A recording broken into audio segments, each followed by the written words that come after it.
guys. This is Tippy and Jo here with the Tippy Jo Show, and we have a very special guest today.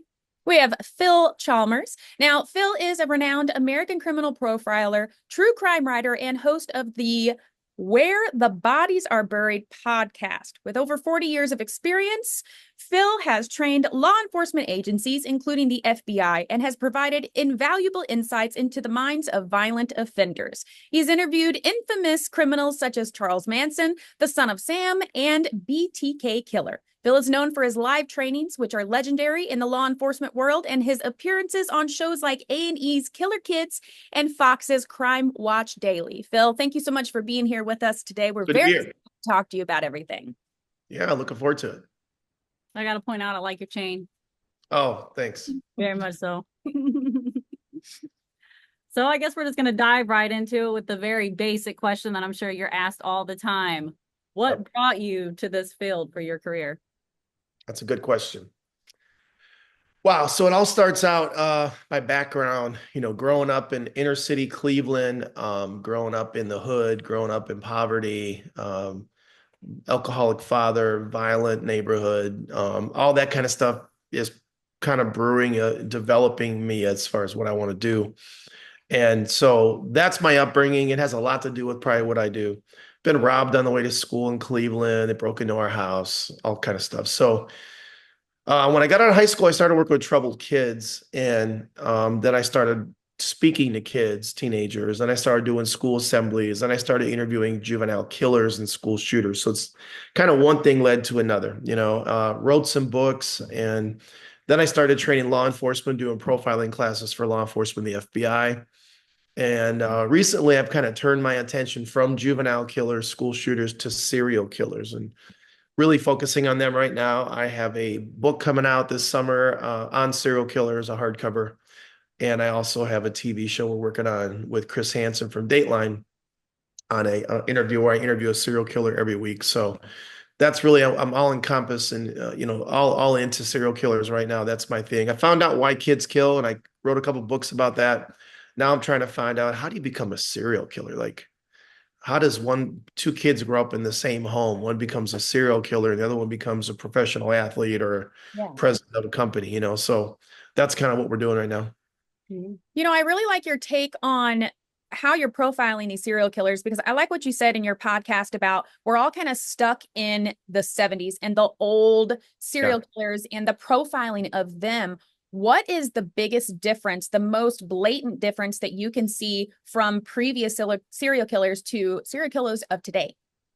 Yeah, everybody is stuck on Gacy, Bundy, Dahmer, and those guys are all lust killers, and quite frankly, lust killers sell more than non-lust killers, right? I got a couple dogs in here if you hear something in the background.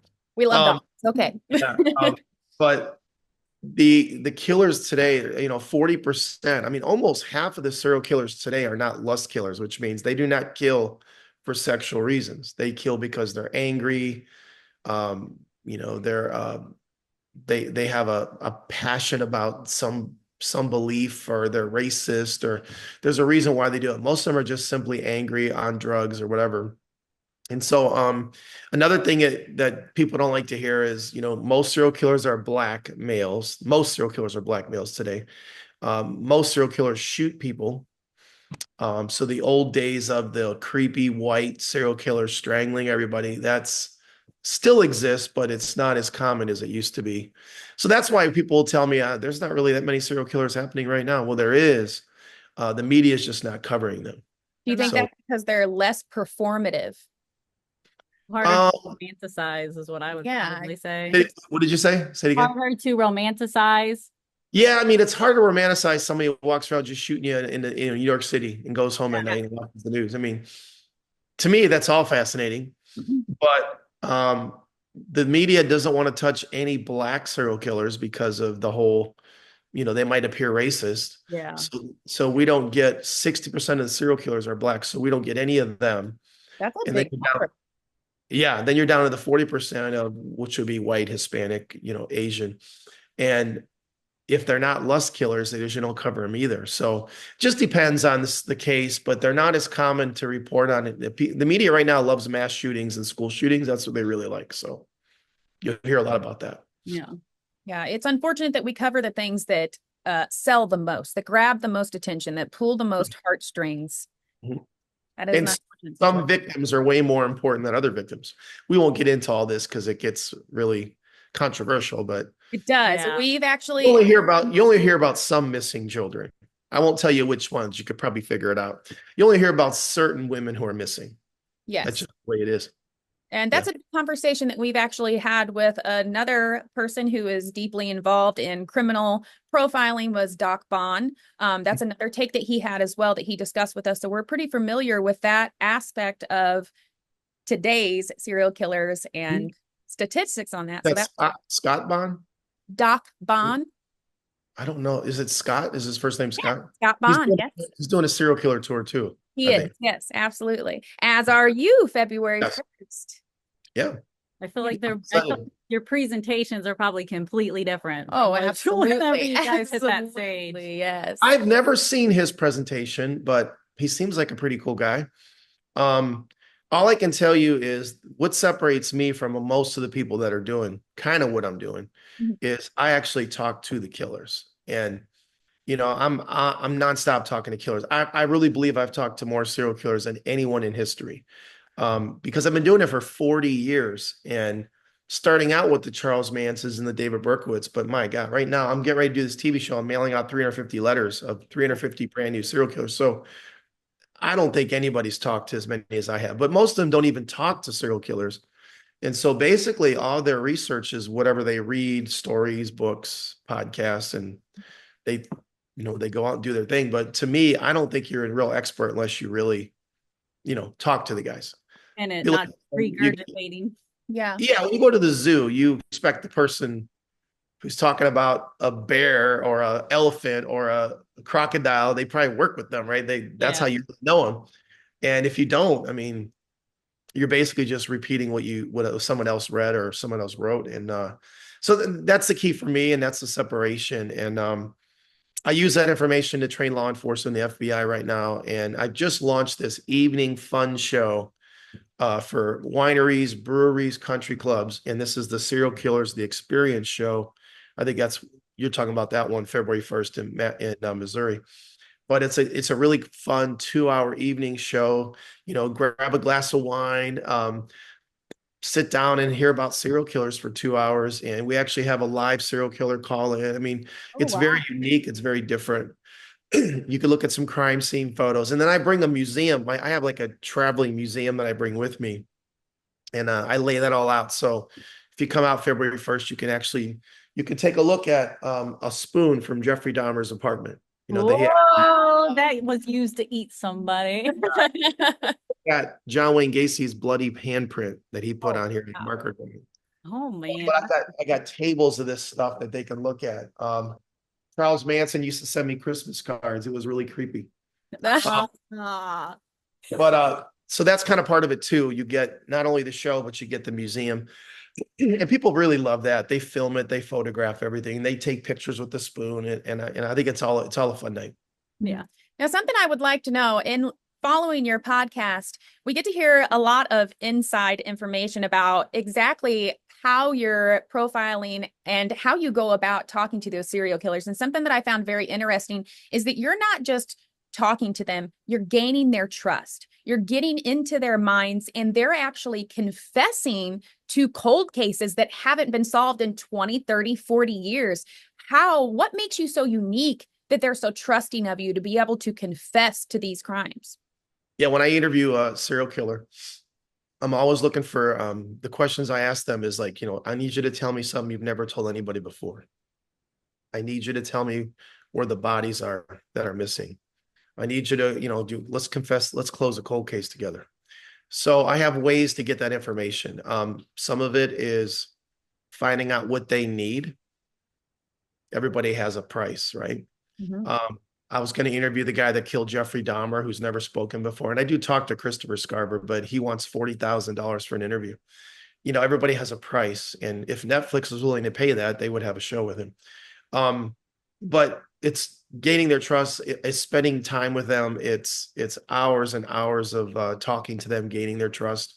In some ways, I'm manipulating them like they manipulate their victims. Yeah. I'm playing them now, Um, but some guys are fun to talk to, and I do enjoy talking to them. Some I don't.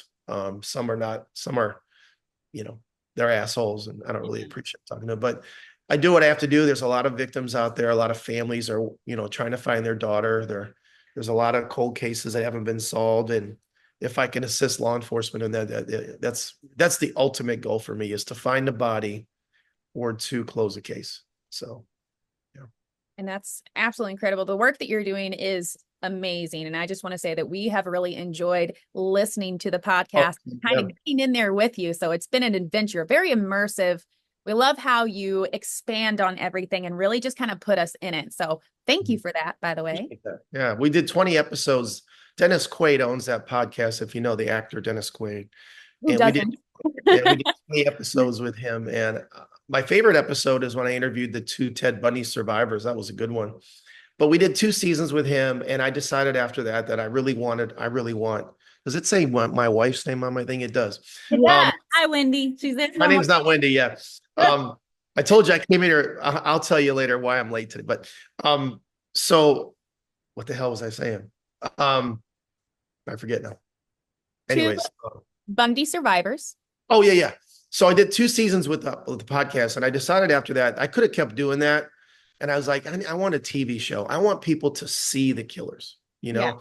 So we were pitching shows. We had some hits. We almost, we had some near misses with Investigation Discovery, and finally I landed with this little network called True Blue, and Chris Hansen from Dateline's co-owner of it. And so we're gonna do this. It's on your new TVs, the fast channels. It's also like a Netflix app, but I wanted a place where I can do the interviews on TV so people can not only hear the guys, but see them, see the interaction, see the magic happening, me telling them, I don't believe what you're saying, stuff like that. So I think that's all part of it too. Yeah. Can you discuss a case that deeply impacted you? When you do this for 40 years, you kind of get, like, people say, how do you sleep at night? I sleep well, I mean, you kind of develop a way to just, it doesn't bother you anymore. Compartmentalize, right? I mean, just when we're done with this interview, I won't think about this again until I speak. I don't know. I think I'm Tuesday in Illinois, but but there are some cases that are intriguing to me, and there are some people that creep me out. It's usually the people who are involved in torture, kidnapping, torture, dismemberment, cannibalism, and necrophilia. Like, it's one thing to walk up and shoot someone. It's another thing to take the body, like Bundy would have sex with them after they were dead, take their heads as trophies, have sex with their heads later. I mean, that kind of stuff to me is fascinating. And so I talk about that in the show. So we talk about in the show, the first hour of the show, if you come February 1st, which you should come, the first hour is like watching the Mindhunter show on Netflix. It's like you walked into an FBI profiling class. That's exactly what it's like. And normally you would not be allowed. I mean, if you watch the show Mindhunter, it was only for FBI agents and police officers. That was it. And when I started doing this, I was like, the average person should be able to see this. Like that, it's that important. So, the first hour is, why they do what they do. How do you become a serial killer? What are the warning signs? What are the myths? And we talk about why do serial killers why do they have sex with their victims when they're dead? Why do they cannibalize? I go through all that. Mm-hmm. And for example, necrophilia, I'll give you one. Necrophilia. Why do most serial killers have sex with their victims after they're dead? Bundy, the Green River Killer, BTK. A lot of these guys were messing with these victims after they were dead. Dahmer, and many more. And the reason is, and they tell me this because they really can't explain it, but their biggest explanation is they don't fight, they don't scream. I could do what I want. I could take my time, which is creepy as hell. That is really creepy. Creepy as hell. Mm-hmm. So then during the show, after we do that 1 hour fast paced, I tell people, when you leave this little winery show, you'll know more than law enforcement. You'll know more than most FBI agents, for real. Dang. Then we come back, we take an intermission, we drink some more wine, wherever we're at. Then we come back and we do a deep dive on a case. This year's tour is the Taco Bell Strangler, one of my favorite cases, because it's amazing that a guy could be a Taco Bell manager and killed 10 women in his city. And two of the victims were his own employees. And this guy got away with it for 3 years. And then we have a live serial killer call. So the audience gets to raise their hand and ask questions, which is, like I said, unheard of opportunity for someone just to be able to ask a serial killer a question. And then we end it with crime prevention, like how not to be a victim. So that's the show. And I kind of talk about a lot of the issues, but the long answer to your question, anybody that does anything out of the ordinary is interesting to me. And I want to find out why. I'm finishing up my book and I was writing today and I came across a case, trying to think what the guy did. Oh, this is an unknown. See, there's most serial killers that I find most interesting are unknown. Like this guy killed his landlord, put his body under his bed in his apartment. Then he went to prison, got out. Then he killed his wife, cut her up into little pieces and spread her all over town. I mean, I want to talk to that guy. Yeah. Like, got my attention. Now, he only killed 2 people. Nobody knows who he is. But those are the cases that intrigue me. Like, I want to talk to that guy, you know? So I get the opportunity to actually ask those guys personal questions, which is cool. Now, he only killed 2 people. Is he still considered a serial killer? Yeah, the FBI just changed their definition to you only have to kill 2 or more with the cooling off period. So if you kill 2, you're a serial killer. Yeah. Wow. FBI started to expand their definition even more, where they're thinking about starting to count gang members and people like that, which will change the game for real. America has the most serial killers in the world. We have over 4,000. We are the serial killer capital of the world. Our deadliest serial killer is a black male named Sam Little. He killed 93 people. So he killed more than Ted Bundy, Jeffrey Dahmer, John Wayne Gacy combined. Was that through gang activity? What's that? Was that through gang activity that he killed? Oh, no. He was a long haul trucker and he killed people like just got on the road, like Ted Bundy would. Yeah.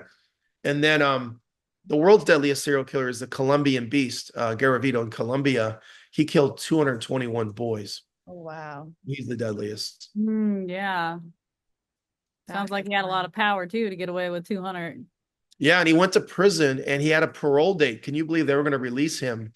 And thankfully he died just before he got released. So yeah, I get amazed a lot of times when I hear something that someone has done and they get a parole date, and I'm like, well, that shouldn't exist. What are you talking about?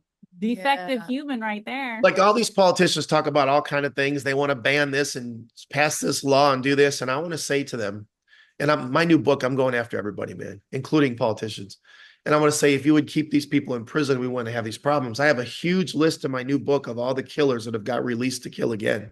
Oh, wow. Yeah, it's pretty scary. Yeah. So you'll get a guy that gets caught with drugs or whatever, gets sentenced to life for 40 years or something. You got a guy that's killed 10 people and he's paroled. Doesn't make sense. Yeah, no, not at all. Mm. And even though the majority of us sit back and go, that makes no sense, it's still just the way it is. It's sad, but it is the way it is. Yeah. Yeah. Now, how often do you currently work with law enforcement to help close out these cold cases or to catch serial killers that are active? So law enforcement usually doesn't work with me on the active cases. It's just the way the law is. Like, unless you're a law enforcement officer, you really can't work. And now some of the guys will call me off the record and say, what do you think of this? But I'm being honest with you, not a lot. I come more into play when there's a cold case and it's cold for 5 years. And then they reach out and say, will you take a look at these crime scenes and tell us what you think? And in that case, I might be involved. But the way I do it is, I always tell people, a detective has to work from the body to the killer. Like, they have a body, they have to find the killer. I get a little bit of a unique opportunity. I get to work from the killer to the body. So I have an easier job. I mean, they're in prison, they're not going anywhere, they're convicted, and I'm just trying to get them to confess to one of their unsolved murders. So that's how I help law enforcement. So when I get a confession, I call law enforcement, here's what I got. Yeah. Yeah. He's like in this new show with Chris Hansen, you're going to see some bangers on that show. There's a lot of guys I'm targeting that are going to show me where bodies are, or maybe close in cases. So that's going to be really neat. Yeah, I'm very excited about that sounds like really big for you. So I'm super happy with it. You got what you wanted. It's going to be visually there for people to see. Yeah. I'll definitely be getting the book. Oh, yeah. It's My Friends Are Monsters. Yeah. My Friends Are Monsters is what the new book is called. So. And is that out now or soon to be released? No, I'm writing it right now. So perfect. Probably, what is it? Where we are, January, February. Probably to be done in February to the printer.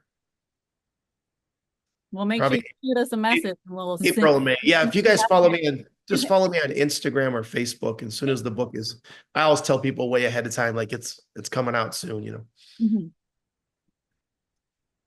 And we have a bunch of, we're working on some really cool swag and some shirts and got some really funny true crime shirts coming out. I think people love those. Yeah. Yeah.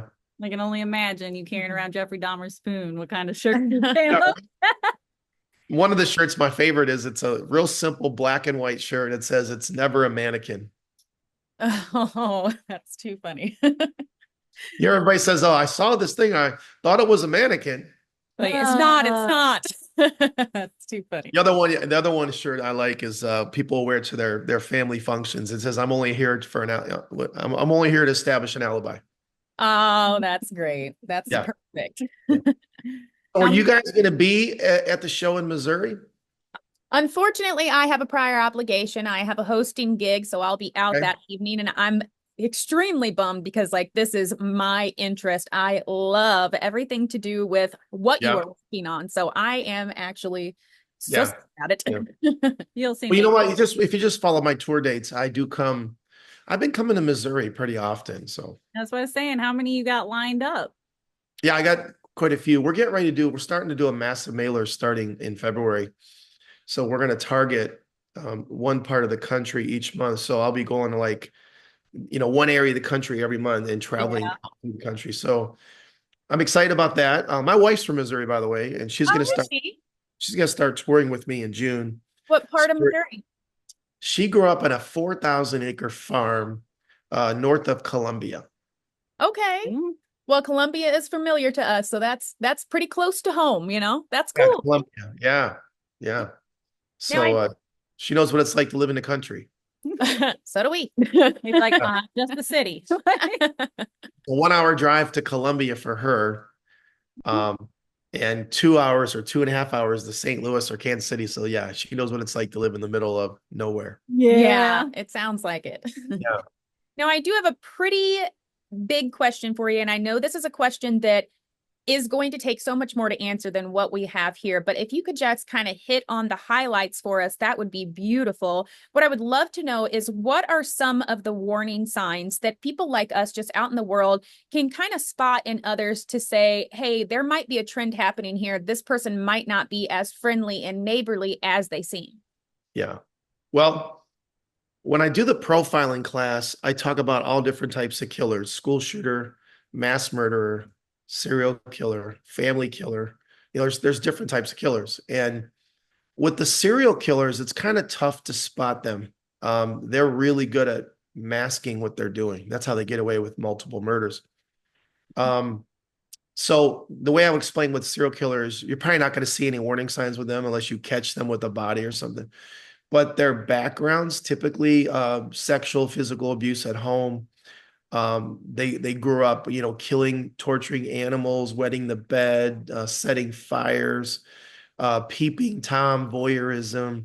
And a lot of serial killers start out as rapists, child molesters.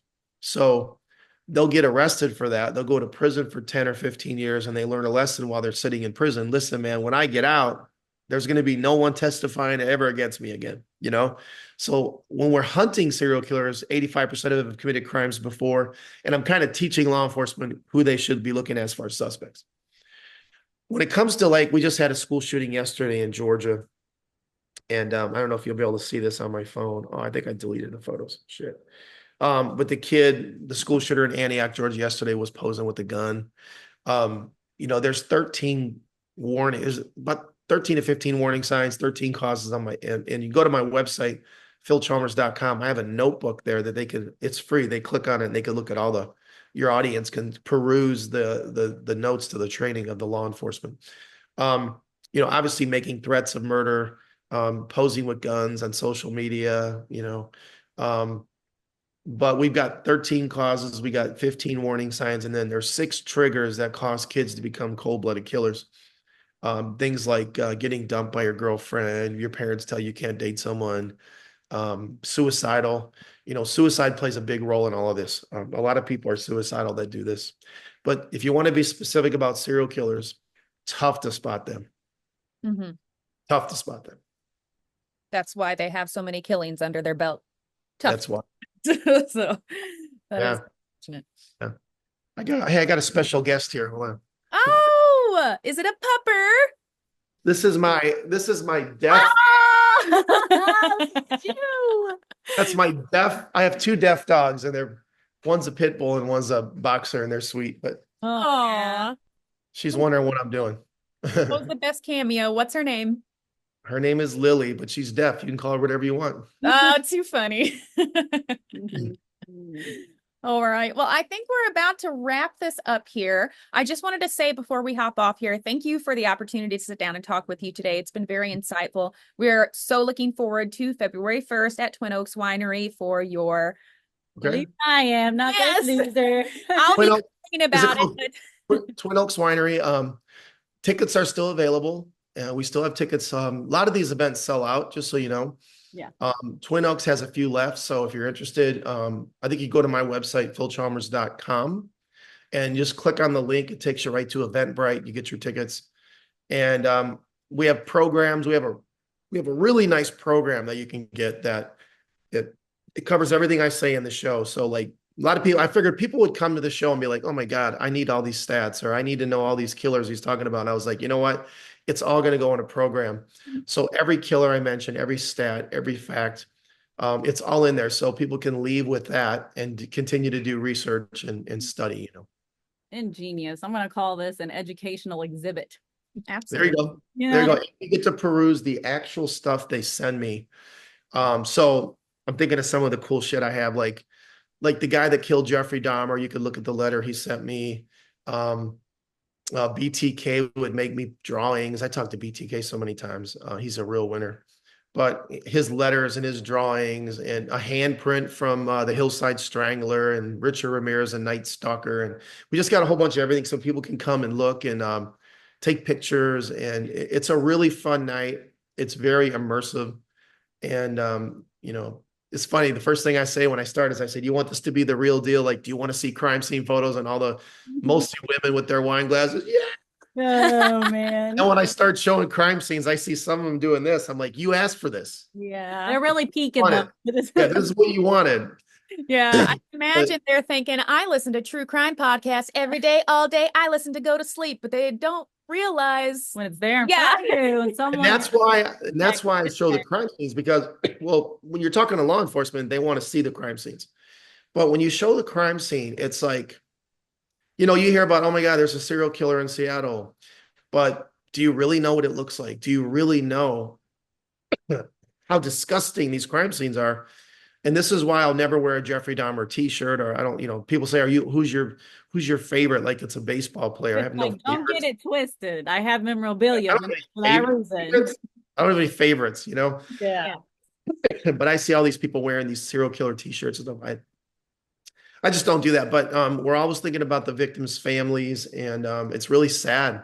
It's at the end of the day, it's really sad. I mean, this has caused a lot of pain for a lot of people, and so I take it very serious. I mean, I don't take it lightly, and I appreciate you guys taking the time to have me on. If they need to get a hold of me, philchalmers.com. I do post a lot on Instagram and Facebook, and I have a YouTube channel as well, along with the podcast. So there's plenty of ways to catch up with what I've done so far. And probably by April, we'll be launching a TV show. Beautiful. That's amazing. I'll make sure. Thank you so much, you guys. Follow you. Thank you, Phil. We appreciate it. And once again, you can catch Phil Chalmers at Twin Oaks Winery on February 1st for his... And I know there's not a damn thing to do that night, so get your ass on my website. Yeah, there isn't. Absolutely. There isn't. Well, thank you so Watch much. the cows graze. That's all you got. Get out to the winery. Yes, absolutely. Perfect. You'll have a full house. I know it. Thanks a lot. Appreciate it. Have a great day. We'll see you. Bye. Bye.